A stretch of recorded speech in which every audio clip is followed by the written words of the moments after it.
Muli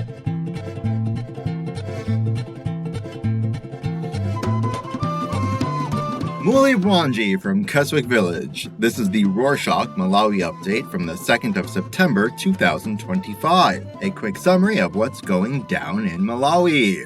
Ballot papers have started arriving as Malawi prepares for its general elections set for the 16th.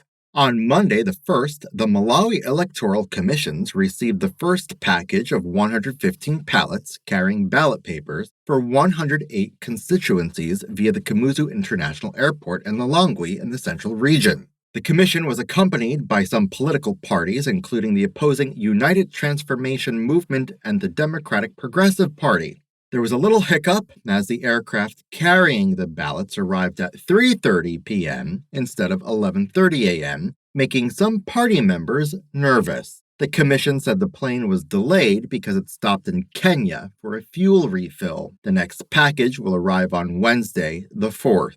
As more election preparations take place, analysts have accused Britain of fueling pre-election unrest because of a last-minute survey that they plan to release on Friday the 5th concerning Malawi's upcoming elections. Britain's Foreign Commonwealth and Development Office funded the Institute of Public Opinion and Research to release a voter intention survey just 11 days before voting, and analysts feel the move was a threat to Malawi's delicate democracy because it may manipulate voters' perceptions at a time when tensions are already high. In Malawi, there are fears that a survey will set the stage for violence, especially if the survey results do not match the election results. This news came in as people are already anxious for a high court ruling that may have serious implications for the upcoming elections. In previous episodes, we mentioned that some locals had taken the Malawi Electoral Commission to court, demanding an independent audit of the commission's voting system and their method of identifying voters.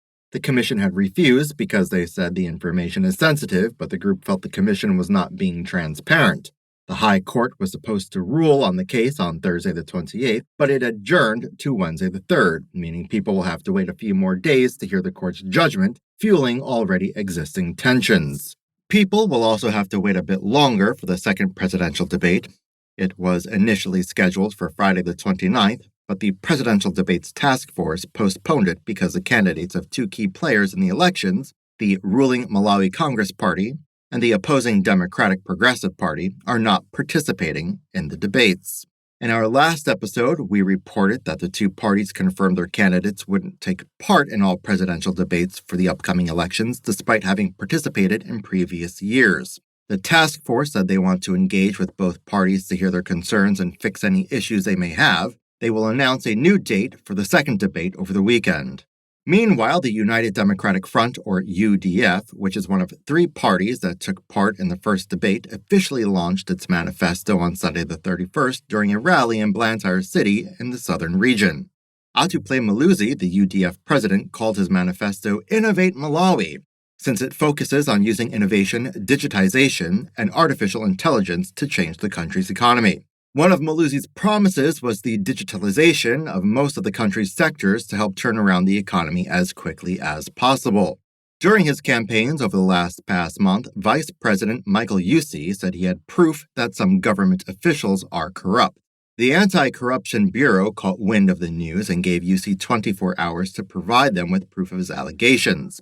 They also ordered Yusi to appear before the Bureau on Monday the 1st of September to answer some questions that could help it with an ongoing investigation into government corruption.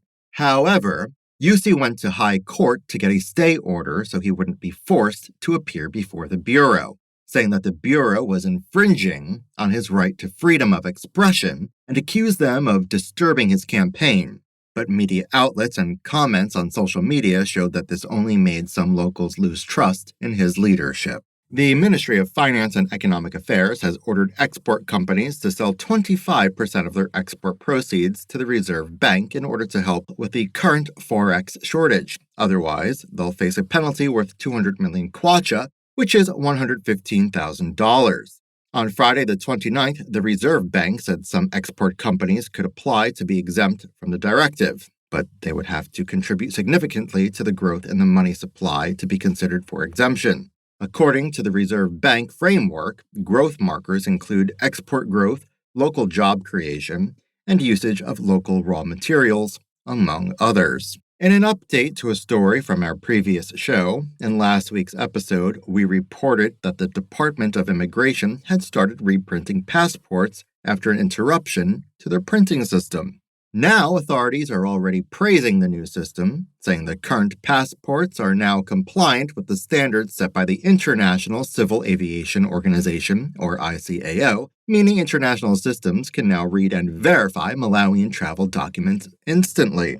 This is a much-needed assurance, as there were tons of stories of Malawian passport holders being deported back home because machines in other countries couldn't read their passports. Still on news about immigration, the Royal Norwegian Embassy opened the Norway Visa Application Center in Lilongwe on Monday the 1st. The new offices will be handling visa applications from people who want to travel to Schengen countries such as Germany, Spain, and France. According to a Facebook post by the embassy, the new office has already started scheduling appointments for visa applicants. This is a huge development for Malawi and surrounding countries because people wanting to schedule visa appointments to travel to Norway and other Schengen countries had to travel all the way to South Africa, where the embassy's main offices are located. Visa applications were also processed in South Africa, making the application process longer than usual.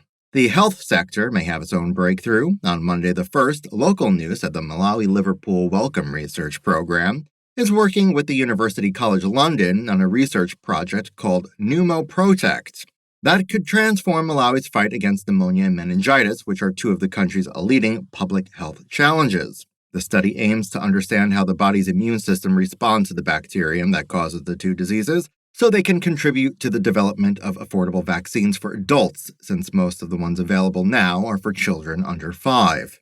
In entertainment news, Impact Events, which organizes the annual Sand Music Festival, says the Lakeshore event is still set for this year. Last November, Impact Events said this year's festival would take place on the 26th to the 28th of September.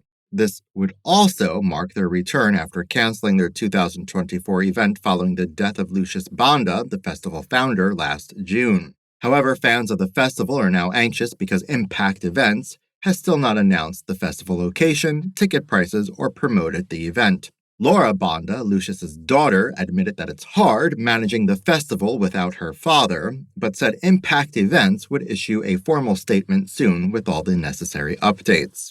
Still on entertainment, in previous episodes, we mentioned that Tay Grin, a local artist, had shared that he would celebrate 20 years in the music industry through a music show that would attract international artists, including Congo's Awilo Longomba and Nigeria's Wizkid. The news attracted a lot of doubts as the two acts cost thousands of dollars. In an exciting twist of events, Wizkid confirmed his Malawi performance through a Facebook post on Friday the 29th. Fans immediately started demanding to know which would be the ticket outlets so they could secure their spots. Tay Grin has yet to share where tickets can be purchased, but they might sell out fast, as people are excited to see Wizkid perform live for the first time in Malawi. And that's it for this week. Thank you for joining us. Shout out to Singapore, as many of you are listening to us from there. We are curious. We want to know why you're tuning in on this show. We are really happy to have you here. What do you think of the update? How can we make it better?